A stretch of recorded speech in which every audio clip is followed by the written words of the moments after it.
Hello दोस्तों, स्वागत है आपका नई वीडियो में। तो आज हम हाजिर हैं आपके सामने नई वीडियो लेकर। कक्षा 11 की जितनी जो पाठ का पोर्शन था दूसरे वाले का जितना हमने करा दिया था उससे आगे का पोर्शन हम आज इस वीडियो में आपको कराने जा रहे हैं। ठीक है, तो स्टार्ट करते हैं। जहां तक हमने करा दिया था उससे आगे का सिस्टम है समय के मात्रक। तो समय के मात्रक क्या होते हैं? समय के मात्रक हमने आपको बता दिया था, जिस क्रम में हम चल रहे थे उसी क्रम में हम आगे चलेंगे। तो समय के सबसे पहले बात करेंगे छोटे मात्रकों की। समय के छोटे मात्रक, समय के छोटे मात्रक। समय के छोटे मात्रक कौन से होते हैं उनके बारे में बात करेंगे। तो सबसे पहला मात्रक है इसमें 1 मिली सेकेंड। 1 मिली सेकेंड। दूसरा 1 माइक्रो सेकेंड। 1 micro second. तीसरा है हमारा 1 नैनो सेकेंड। चौथा है हमारा इसमें 1 पिको सेकेंड। इसी तरीके से अगला है 1 शेक। ठीक है, ये भी याद रखना है।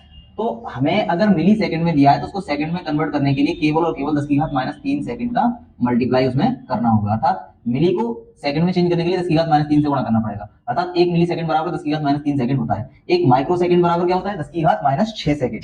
ठीक है, 1 माइक्रो सेकंड बराबर होता है 10⁻6 सेकंड। और इसी तरीके से 1 नैनो सेकंड बराबर होता है 10⁻9 सेकंड। और 1 पिको सेकंड बराबर होता है 10⁻12 सेकंड। और इसी क्रम में 1 शेक बराबर होता है 10⁻8 सेकंड।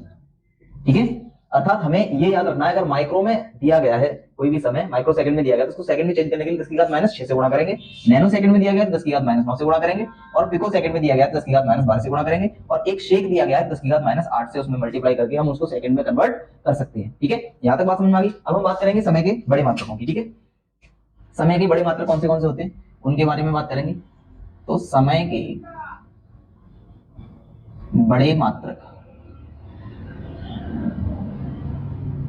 समय के बड़े मात्रक। तो कौन से मात्रक समय के बड़े होते हैं उनकी बात करेंगे सबसे पहले। तो इनसे बड़े जो मात्रक होते हैं सबसे पहले आता है 1 मिनट। 1 मिनट। उसके बाद 1 घंटा। 1 मिनट होता है, 1 घंटा होता है। उस 1 घंटे के बाद क्या आता है? 1 दिन। उसके बाद 1 वर्ष। ठीक है, यहां तक बात समझ में आ रही है आपको? यहां तक बात आपको अच्छी तरीके से समझ में आ रही होगी, क्या क्या चीजें इसमें हैं। 1 मिनट होता है समय का बड़ा मात्रक, 1 घंटा होता है सेकंड से बड़े मात्रक, और 1 दिन होता है और 1 वर्ष होता है। अब 1 मिनट में हम लोग जानते हैं कि 60 सेकंड होती है। तो 1 मिनट में कितनी सेकंड होती है? 60 सेकंड। इसी तरीके से घंटे में 60 गुणा 60, 3600 सेकंड। एक दिन में 24 घंटे होते हैं। 24 घंटों में यानी 1 घंटे में 60 मिनट होती है और 60 मिनट में 60 सेकंड। तो इसका मतलब 86,400 सेकंड। ठीक है, और लास्ट जो है 365 दिन होते हैं एक वर्ष में। और 365 और एक वर्ष में एक दिन 24, एक दिन जो होता है 24 घंटे का होता है। और मिनट 1 घंटे में 60 होती हैं और सेकंड 1 मिनट में 60 होती हैं। जब इनका हमारा 31, 15, 76। ठीक है, पॉइंट यहाँ लगा दे, गुणा 10 की घात हो जाएगी 7 सेकंड। जब मल्टीप्लाई करते हैं तो इतना आता है हमारा। तो ये हमारे समय के मात्रक है। ठीक है, 76 नहीं होता, 36 होता है। ठीक है, ये हमारे समय के मात्रक है। बड़े हैं समय के मात्रक, बड़े समय के मात्रक है ये, और ये हमारे छोटे हैं समय के मात्रक। ठीक है, यानी सेकंड से। तो ये बात हमें याद रखनी है, समय के छोटे मात्रकों की और समय के बड़े मात्रकों की। ठीक है, अब बात आती है एक सौर दिवस की, कि एक सौर दिवस किसे कहते हैं। एक सौर दिवस अर्थात सोलर डे। एक सोलर डे, सौर दिवस। तो सौर दिवस किसे कहते हैं? कि सूर्य का किसी यामोत्तर से दो क्रमागत चक्करों में लगा समय, दो क्रमागत बार गुजरने में कह सकते हैं हम, या दो क्रमागत चक्करों में लगा समय कह सकते हैं। सूर्य का किसी यामोत्तर, सूर्य का किसी भी यामोत्तर या किसी पॉइंट से 2 बार जो गुजरने में जितना समय लगता है उसको हम कहते हैं क्या? सौर डे, सोलर डे। या माध्य सौर दिवस के 86,400 के भाग को जिस तरीके से एक सेकंड कहते हैं, अर्थात 86,400 सेकंड कहां से आती है? ये एक दिन। एक दिन को भी हम क्या कहते हैं? सौर दिवस कहते हैं। ये बात याद रखनी है हमको। ठीक है। परिभाषा के स्वरूप में क्या लिखना है, परिभाषा के स्वरूप में हमें यही लिखना होता है कि सूर्य का किसी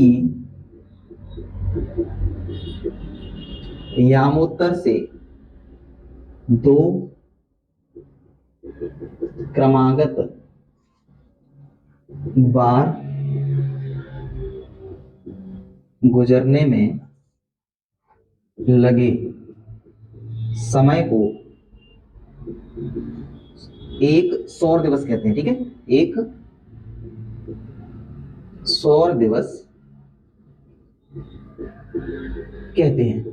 ठीक है, सौर दिवस अर्थात एक दिन। क्योंकि ये बात हमें याद रखनी है कि सूर्य का किसी यामोत्तर से दो क्रमागत बार गुजरने में लगे समय को क्या कहते हैं, हम सौर दिवस कहते हैं। ठीक है, यही बात हमें याद रखनी है, सौर दिवस क्या होता है, सोलर डे क्या होता है। इसके बाद हम आगे बात करेंगे एक सौर वर्ष की। ठीक है, सौर वर्ष की हमें पता होना चाहिए कि सौर वर्ष क्या होता है। ठीक है, सौर वर्ष, ईयर।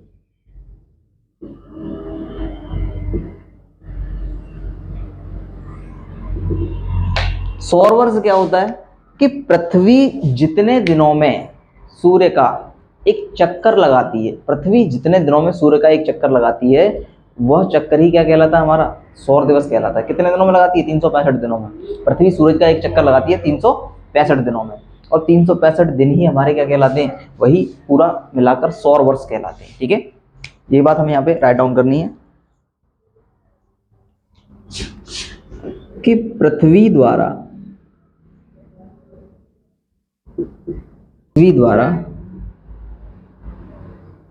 सूर्य के चारों ओर अपनी कक्षा में एक चक्कर लगाने में जितना समय लगता है एक सौर वर्ष कहलाता है। एक सौर वर्ष कहलाता है। तो अर्थात एक सौर वर्ष बराबर कितना होता है, एक सौर वर्ष बराबर होता है 365 दिन। पृथ्वी सूरज का एक चक्कर 365 दिन में लगाती है अपनी धुरी पर। ठीक है, जिसके कारण मौसम बदलते हैं। ये बात आपको क्लियरली समझ में आ गई है। समय के मात्रक, छोटे मात्रक ये हैं, बड़े मात्रक ये हैं। सौर दिवस क्या होता है और सौर वर्ष क्या होता है, ये सारी चीजें आपको क्लियरली समझ में आ चुकी होंगी। ठीक है, आगे बात, सौर वर्ष के बाद अगला जो टॉपिक है वो है चंद्रमास। ठीक है, चंद्रमास, इसको थोड़ा राइट डाउन कर देते हैं, चंद्रमास।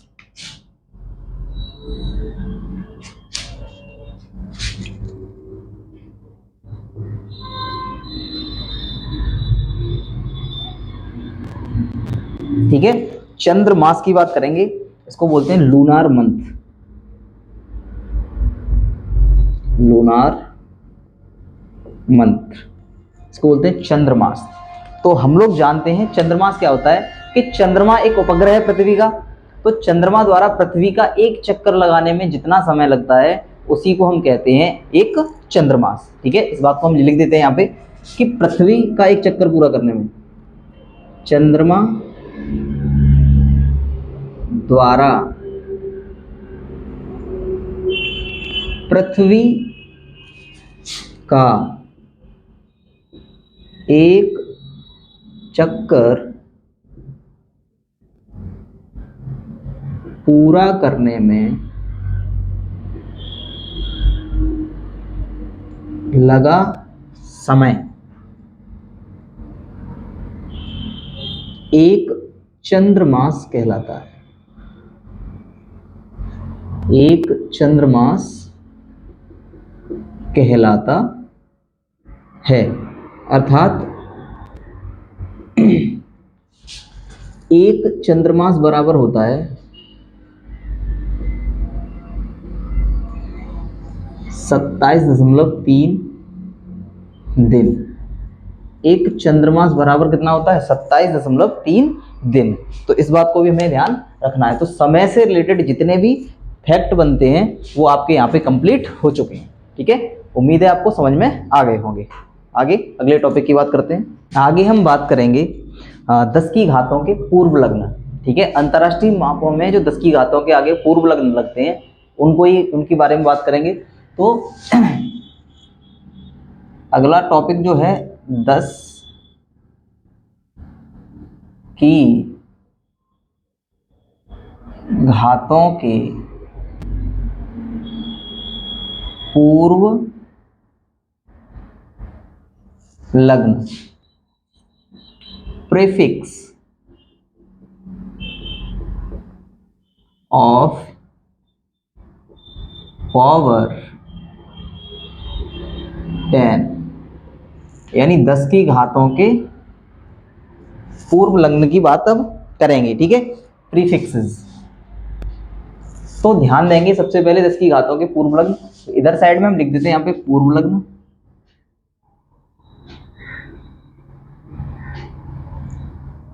ठीक है, इधर साइड हम पूर्व लग्न लिख देते हैं और दूसरी साइड में यहाँ पे उनका संकेत। ठीक है, और यहाँ पे 10 की घात लिख देते हैं। 10 की घात मतलब परिमाण, जो परिमाण होगा उसको लिख देते हैं, जो आंकिक मान होगा उसको लिख देते हैं, क्योंकि दो टेबल्स बनेंगी। यहाँ भी पूर्व लग्न और इधर संकेत, और संकेत के बाद इधर आ जाएगा परिमाण। ठीक है, तो देखते हैं कैसे कैसे क्या होता है इसका पूर्व लग्न, संकेत, परिमाण, और इधर भी पूर्व लग्न, संकेत और परिमाण।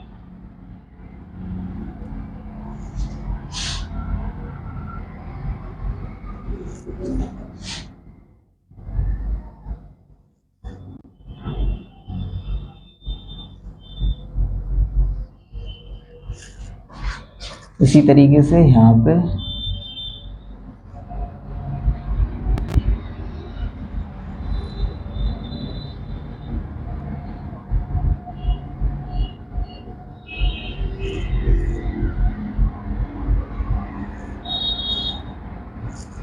ठीक है, तो ये क्लियर आपको समझ में आ रहा होगा। तो 10 की घातों के पूर्व लग्न यहाँ पे हमने राइट डाउन कर दिए हैं। डेसी, स्मॉल डी से डिनोट करते हैं 10 की घात -1, सेंटी 10 की घात -2, मिली 10 की घात -3, माइक्रो 10 की घात -6, नैनो स्मॉल एन से इसको डिनोट करते हैं 10 की घात -9, पिको पी से डिनोट करते हैं 10 की घात -12, फेमटो 10 की घात -15, एट्टो 10 की घात 18 माइनस की, और जेट्टो 10 की घात -21, और योटो 10 की घात -24। इसी तरीके से डेका, इसी तरीके से हमारा डेका जो होता है, डेका को हम किससे डिनोट करते हैं? डी से, कैपिटल डी से इसको डिनोट करते हैं। और 10 की घात 1 जो होता है ये डेका होता है। हेक्टो 10 की घात 2, क्लो 10 की घात 3, मेगा 10 की घात 6, गीगा 10 की घात 9, टेरा 10 की घात 12, पेटा 10 की घात 15, एक्सा 10 की घात 18, जेटा 10 की घात 21, और योटा होता है 10 की घात 24। तो ये बात हमको ध्यान में रखनी है कि 10 की घात के पूर्व लग्न किस तरीके से यूज किए जाते हैं, किस शब्द के लिए हम कौन सा शब्द यूज करते हैं, और ये भी हमें ध्यान में रखना है। ठीक है, चलो आगे बात करते हैं।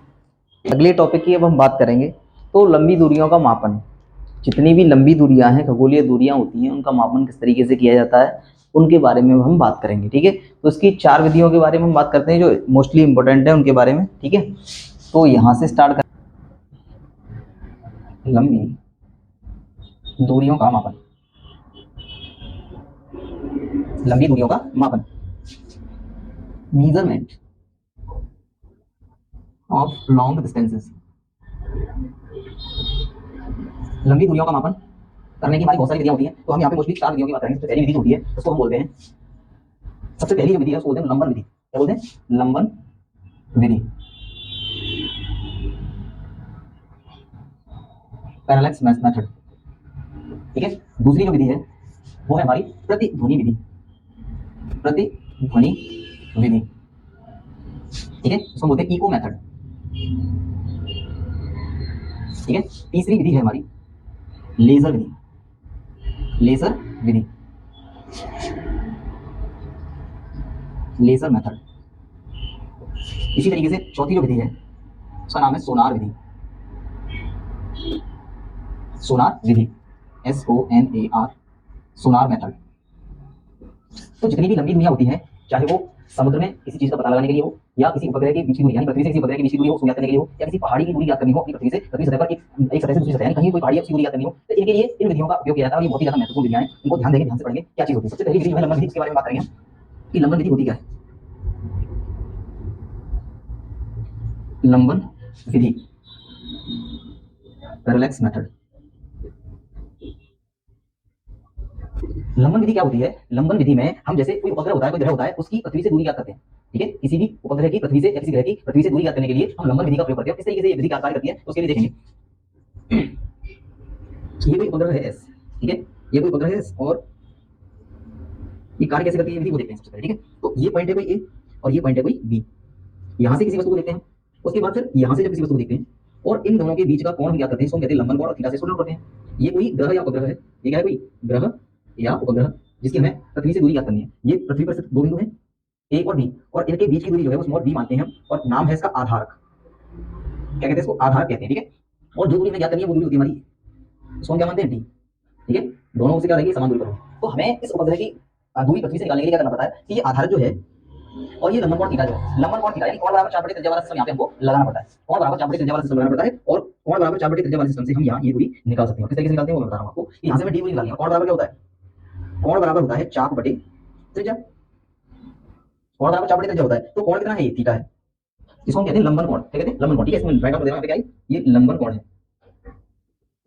और ये डी जो है पृथ्वी से ग्रह के बीच में, पृथ्वी व ग्रह के बीच की दूरी, पृथ्वी व या पृथ्वी से ग्रह की दूरी, ठीक है, पृथ्वी से ग्रह की दूरी, ठीक है।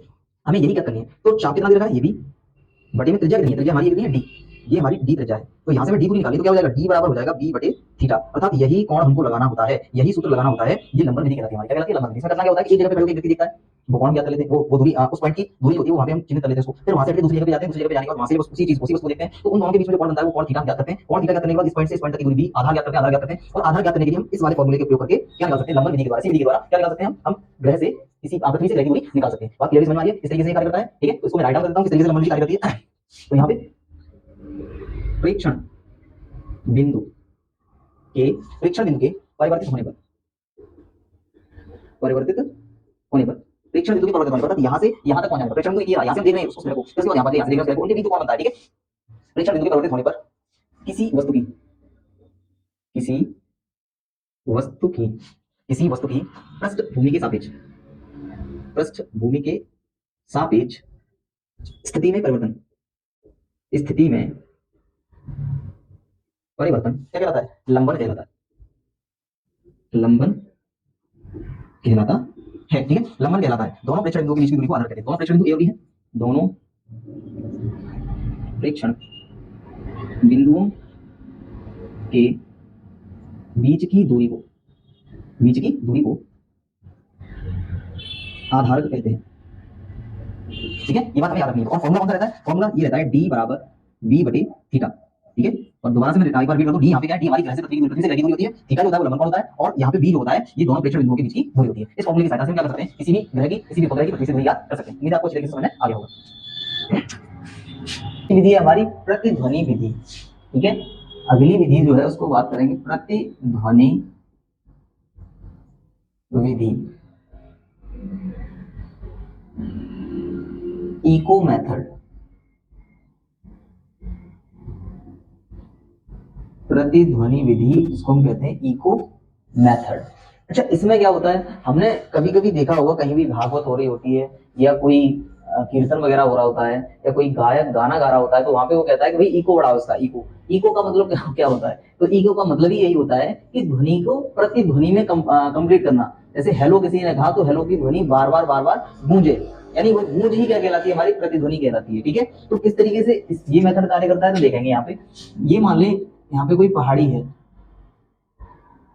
ये यहाँ पे कोई पहाड़ी है, और यहां से किसी व्यक्ति ने, यहां से किसी व्यक्ति ने क्या किया? बंदूक से निशाना साध दिया इधर को, तो बंदूक से गोली चलाई, तो गोली जब चली यहाँ से, गोली चलने के बाद क्या हुआ, यहाँ तक ध्वनि गई। मान लेते हैं हमने ध्वनि ने कितनी दूरी तय करी, एस दूरी तय करी और पहाड़ी से टकराई। ठीक है, ध्वनि टकराई पहाड़ी से, और पहाड़ी से टकराने के पश्चात फिर दोबारा से वो वापस परावर्तित होकर प्रेक्षक के कानों तक आई, यानी एस दूरी फिर दोबारा से उसने तय करी। किसने, परावर्तित ध्वनि ने, परावर्तित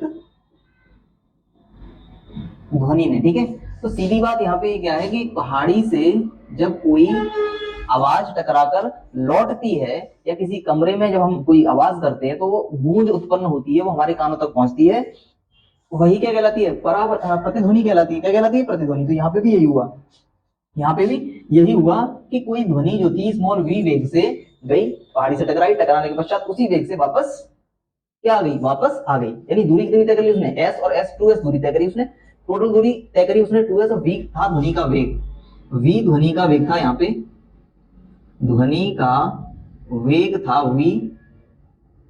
ठीक है, v मीटर पर सेकंड मान लेते हैं इसको, और समय उसको लगा मान लेते हैं यहाँ पे t, समय कितना लगा, t सेकंड, और दूरी उसने तय कितनी करी, दूरी बराबर उसने तय करी 2s, क्योंकि s इधर को गया फिर दोबारा परावर्तित होकर प्रेक्षक के कानों तक आई, तो दोबारा में कितनी 2s दूरी तय करी इसने। तो यहाँ पे दूरी बराबर फॉर्मूला होता है 4 गुणा समय। दूरी बराबर क्या होता है, 4 गुणा समय। ठीक है, तो दूरी बराबर 4 गुणा समय, दूरी कितनी तय करी है इसने, तो दूरी इसने तय करी है 2s, चाल कितनी थी, स्मॉल v, ध्वनि की चाल v थी, और समय कितना लगा t, अर्थात यहां से अगर s की वैल्यू निकाले हम v इंटू टी अपॉन 2, इस फॉर्मूले की सहायता से हम किसी भी पहाड़ी की ध्वनि की विधि द्वारा, यानी प्रतिध्वनि की विधि द्वारा क्या कर सकते हैं, दूरी याद कर सकते हैं। ठीक है, यानी ध्वनि की चाल हमें पता है कितनी होती है, 332 मीटर प्रति सेकंड होती है। ध्वनि की चाल कितनी होती है, 332 मीटर प्रति सेकंड। यहां मैं लिख देता हूं इस बात को कि ध्वनि की चाल होती है हमारी 332 मीटर प्रति सेकंड। और एक चीज का हमें ध्यान और रखना है कि जो समय यहाँ से यहाँ तक दूरी तय करने के बाद ध्वनि को लगा, जितना समय लगा उस समय को यहाँ पे रख देंगे, और वैल्यू हमारी दूरी निकल आएगी हमारी कि पहाड़ी से कितनी, इस प्रतिध्वनि के सिद्धांत से वो दूरी हम ज्ञात कर सकते हैं यहाँ खड़े होके। ठीक है, तो ये बात हमें याद रखनी है। प्रतिध्वनि का सिद्धांत क्या होता है कि जब किसी पहाड़ी से टकराकर कोई ध्वनि जो है वापस लौटकर प्रेक्षक मतलब जो जांच करता है, जो सुनने वाला है, उसके पास आकर लौट के आ जाती है, तो वही क्या कहलाता है, वही हमारा प्रतिध्वनि कहलाती है। ठीक है, तो इस बात को मैं यहाँ पे राइट डाउन कर देता हूँ कि क्या है, किस तरीके से कार्य करता है ये, तो देखेंगे। तो किसी बड़े आकार की वस्तु जैसे पहाड़ी आदि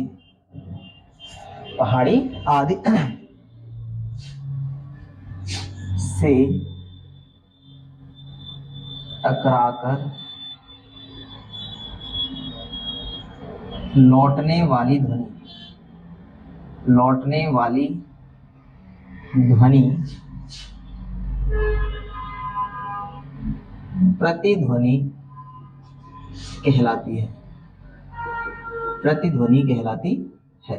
ये बात आपको क्लियरली समझ में आ रही होगी कि जब किसी बड़े आकार की वस्तु से टकराकर अगर कोई ध्वनि वापस हमें सुनाई दे रही है तो वही क्या कहलाती है, प्रतिध्वनि कहलाती है। ठीक है, और ध्यान रखना है कि ये है श्रोता, सुनने वाला, ये है स्रोत जो ध्वनि यहाँ से टकराकर लौट के आ रही है। इन दोनों के बीच में जो न्यूनतम दूरी है वो 17 मीटर होनी चाहिए। ठीक है, ये बात भी हमें ध्यान में रखनी है। यहाँ पे लिख दे रहा हूं मैं इस बात को, यहाँ मैं लिख देता हूं इस बात को, प्रतिध्वनि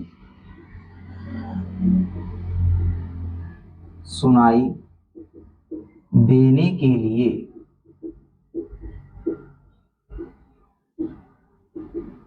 परावर्तक तल और श्रोता के बीच की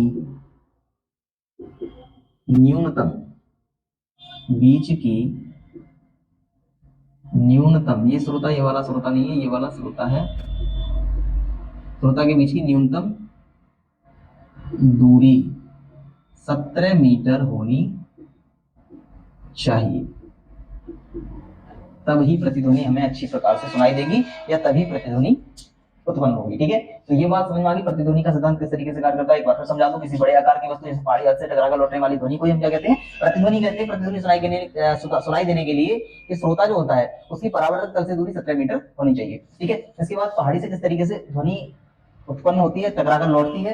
टकराकर लौटने वाला सिस्टम जो होता है वो किस तरीके से होता है, ध्वनि की चाल कितनी होती है, v मीटर पर सेकंड से कोई ध्वनि जाके टकराई, पहाड़ी से टकराने के पश्चात लौटी, जितना समय लगा उस समय को हमने नोट कर लिया, और जितनी दूरी इसने तय करी, तो मान लिया हमने कि s दूरी तय करी है, s दूरी एक साइड से और दूसरी साइड से लौट के आई ध्वनि, तो उसने भी s दूरी तय करी, तो टोटल दूरी कितनी होगी 2s। तो दूरी बराबर 4 गुना समय होता है और 2s बराबर हो जाएगा v × t, क्योंकि दूरी बराबर 4 गुना समय, 4 कितनी थी v मीटर पर सेकंड और समय कितना था t सेकंड। यहाँ से s निकालना है हमें, क्योंकि पहाड़ी से और श्रोता के बीच की दूरी तो निकालनी है हमें, तो वो किस विधि से, प्रतिध्वनि विधि के द्वारा ये फॉर्मूला लगाकर हम श्रोता और परावर्तक तल, ध्वनि के परावर्तक तल की दूरी याद कर सकते हैं। उम्मीद है आपको ये भी टॉपिक समझ में आ गया होगा। ठीक है, विधियां हम कर चुके हैं कंप्लीट, पहली हमारी लंबन विधि और प्रतिध्वनि विधि। अब हम बात करेंगे तीसरी विधि जो है, जिसका नाम है लेसर विधि, जिसका नाम है लेसर विधि,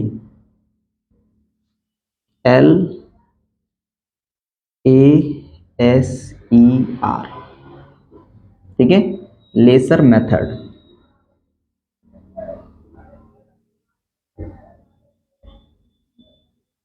हमने यहाँ पे लेसर कैपिटल में लिखा है, क्यों, उसका कारण ये है कि लेसर वर्ड जो है इसका एक मीनिंग होता है, और वो मीनिंग क्या होता है, light amplification, light amplification stimulated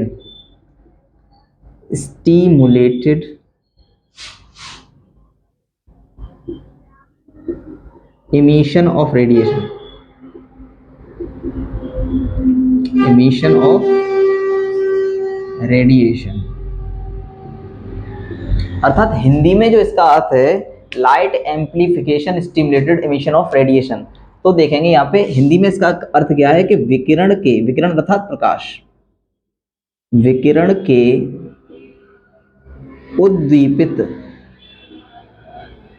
विकिरण के उद्दीपित उत्सर्जन द्वारा, विकिरण के उद्दीपित उत्सर्जन द्वारा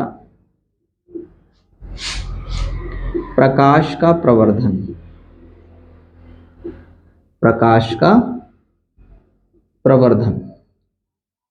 ठीक है, ये बात हमें याद रखनी है कि लेसर का फुल फॉर्म क्या होता है, light amplification stimulated emission of radiation, और ये याद रखना है विकिरण के उद्दीपित उत्सर्जन द्वारा प्रकाश का प्रवर्धन। अब लेसर होता क्या है, लेसर एक तीव्र आवृत्ति का समदैशिक प्रकाश होता है। समदैशिक मतलब एक दिशा में जो लंबी दूरी तय कर सकता है। ये एक ऐसा प्रकाश पुंज होता है जो एक बहुत लंबी दूरी तय कर सकता है, यानी यहां से और सूर्य तक की दूरी, यानी पृथ्वी से सूर्य तक की दूरी को आराम से तय कर सकता है।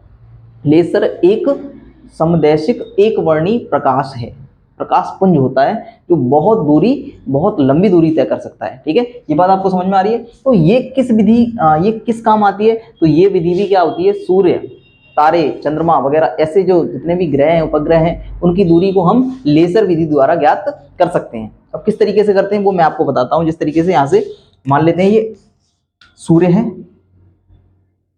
ये यहां पे सूर्य है,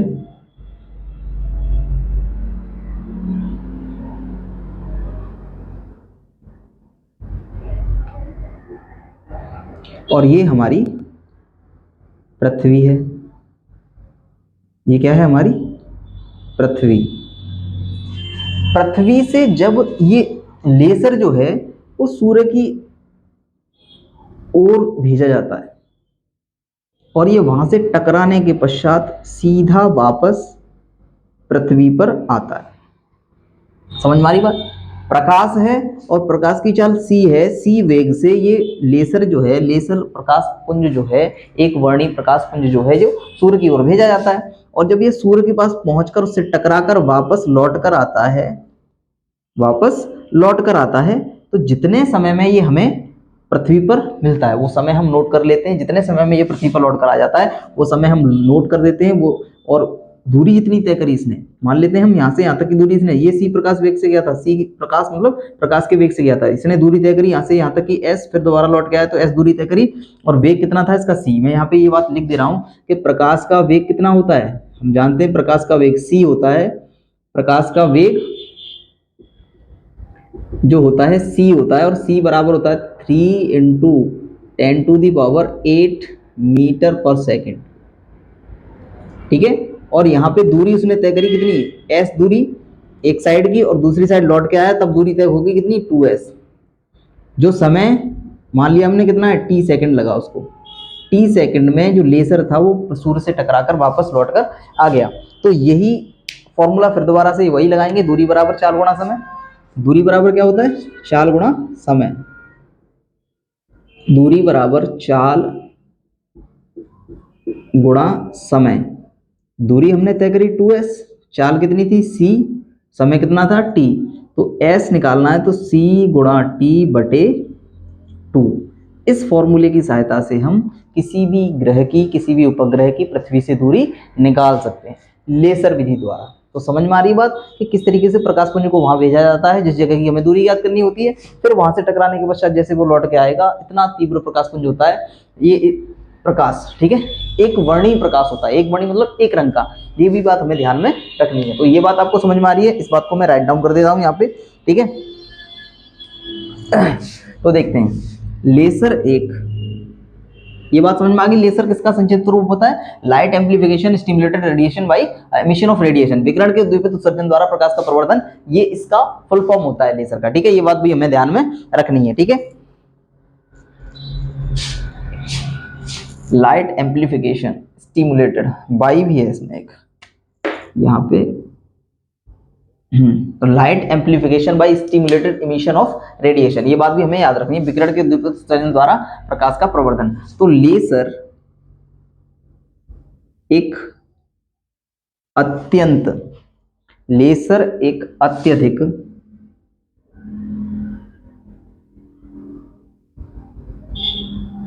तीव्रता वाला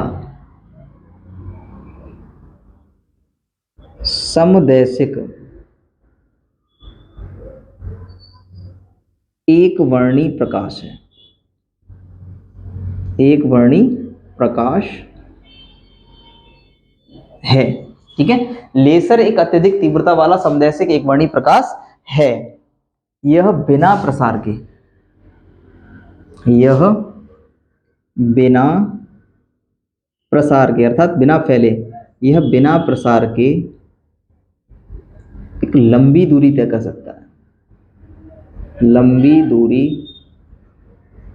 तय कर सकता है, ये बात हमें ध्यान में रखनी है, ठीक है। और एक बात और याद रखनी है, ये भी प्रतिध्वनि के सिद्धांत पर आधारित है, क्योंकि प्रतिध्वनि इसी तरीके से लौट के आती है, उसी तरीके से ये भी कार्य करता है। तो यह भी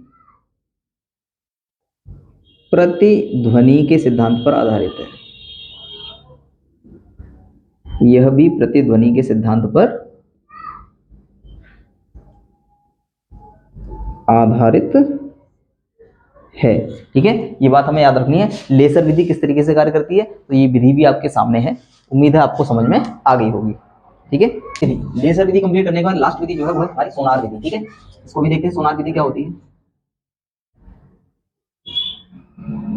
सोनार विधि SONAR मेथड, सोनार मेथड, सोनार विधि क्या होती है। तो सोनार विधि भी प्रतिध्वनि के सिद्धांत पर आधारित है। आपने सुना भी होगा कि जब हमें समुद्र के अंदर किसी चीज का पता लगाना होता है तब हम सोनार विधि का यूज करते हैं। किस तरीके से करते हैं वो मैं बताता हूँ आपको। सोनार, ये मैंने कैपिटल में लिखा है, ये भी यहाँ पे लेजर जो था वो भी कैपिटल में लिखा था। तो इसका सीधा सीधा अर्थ ये है कि सोनार जो है वो साउंड नेविगेशन एंड रेंजिंग का संक्षिप्त रूप होता है, साउंड नेविगेशन एंड रेंजिंग का संक्षिप्त रूप होता है सोनार, ठीक है। ये बात हमें ध्यान में रखनी है, ठीक है। साउंड नेविगेशन एंड रेंजिंग, अब देखेंगे कि ये कार्य किस तरीके से करता है। तो ये यहाँ पे समुद्र के अंदर जल में पहाड़ी या किस तरीके से चट्टान वगैरह के बारे में पता लगाने के लिए कार्य में लिया जाता है। और किस तरीके से कार्य करता है देखेंगे यहाँ पे।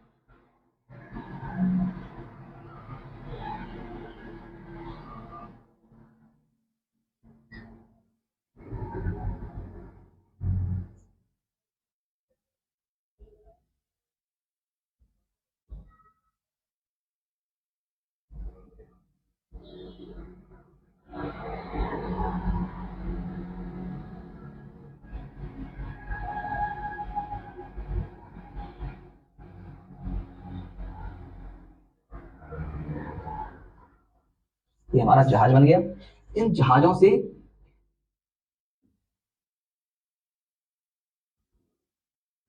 साउंड उत्पन्न किया जाता है, ध्वनि तरंगें उत्पन्न करी जाती हैं।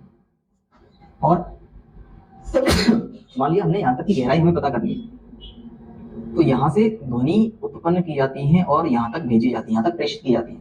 उसके बाद यहाँ से ध्वनि जब टकराकर किसी ठोस चीज से टकराकर वापस लौट जाती है, तो यही कहलाता है हमारा। यहाँ से दूरी मान लेते हैं हमने, ये एस दूरी तय करी, इधर से भी एस दूरी तय करी है, यानी दूरी जो है, गहराई जो है वो तय से करी है, एस गहराई तय करी है। जितने समय में तय करी वो समय नोट कर लेते हैं। यानी कि जब कोई जहाज जो होता है, कोई जहाज के द्वारा, जहाज से कोई पराशर तरंगों को जमीन के अंदर, जल के अंदर भेजा जाता है, और जल के अंदर भेजा जाता है अगर रास्ते में कोई भी इनके मार्ग में, इन पराशर तरंगों के मार्ग में अगर कोई पनडुब्बी आ जाती है, कोई चट्टान आ जाती है, ये उससे टकराकर परावर्तित हो जाती है। ठीक है, यही क्या कहलाती है, हमारी सोनार विधि कहलाती है। और जितने समय में ये घटना हो जाती है, जितने समय में, उस समय को हम नोट कर लेते हैं, उस समय को हम क्या कर देते हैं, नोट कर लेते हैं। और हम वहां तक, जहां तक वो चीज मौजूद है, कोई पनडुब्बी मौजूद है, कोई पहाड़ी मौजूद है, या कोई भी ठोस चीज मौजूद है, तो उसको ज्ञात करने के लिए वही विधि, दूरी बराबर चाल गुणा समय, दूरी बराबर चाल गुणा समय। तो यहाँ पे हम मान लेते हैं कि जो चाल से हमने उसको भेजा, वो ध्वनि की चाल जो है वो v है। समय मान लिया हमने t वहां पे लगा, और दूरी कितनी लगी, एक गई और परावर्तित होकर आई, तो 2s दूरी तय करी। तो यहाँ से भी s बराबर क्या हो जाता है, v इंटू टी अपॉन 2। ये दूरी हमें गहराई, जितनी समुद्र के अंदर कोई पनडुब्बी है उसकी गहराई ज्ञात करने के लिए भी हम ये फॉर्मूला लगा सकते हैं। तो ये चीज क्या होती है वो मैं यहाँ पे राइट डाउन कर देता हूँ। ठीक है, लिख देता हूँ दोबारा से कि सोनार विधि जो है साउंड नेविगेशन एंड रेंजिंग का संक्षिप्त रूप होता है। ठीक है, संक्षिप्त रूप होता है। इसमें क्या होता है, यह भी प्रतिध्वनि के सिद्धांत पर आधारित है, यह भी प्रतिध्वनि के सिद्धांत पर आधारित है। ठीक है, प्रतिध्वनि के सिद्धांत पर आधारित है। और इसके बारे में, इस विधि में किसी जहाज से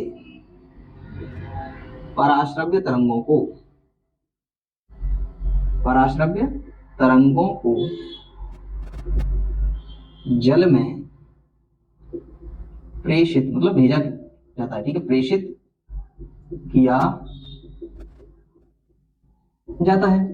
जब इनको प्रेषित किया जाता है तो इनके मार्ग में जाता है। जब इनके मार्ग में कोई पनडुब्बी, बर्फ की चट्टान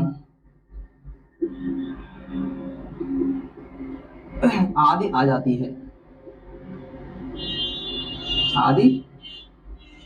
है, तो ये उससे परावर्तित होकर श्रोता तक पहुंचती हैं।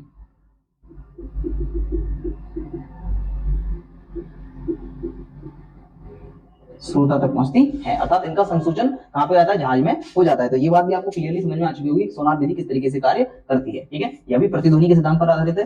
इस विधि में जहाज से पराशर तरंगों को जल में भेजा जाता है, और जल के मार्ग में, अगर इनके मार्ग में, पराशर तरंगों के मार्ग में अगर कोई पनडुब्बी आ जाती है, कोई बर्फ की चट्टान, कोई पहाड़ आ जाता है, तो क्या होता है, वो उससे टकराकर परावर्तित हो जाती है। ठीक है, और किस तरीके से हम उसको ज्ञात कर सकते हैं, तो वो तरीका ये रहा। ठीक है, तो उम्मीद है आपको ये पूरा टॉपिक समझ में आ चुका होगा।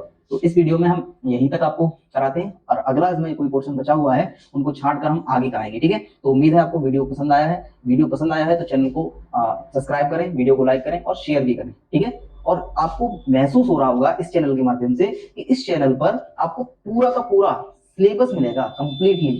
तो इस चैनल से जुड़े रहें। ठीक है, धन्यवाद।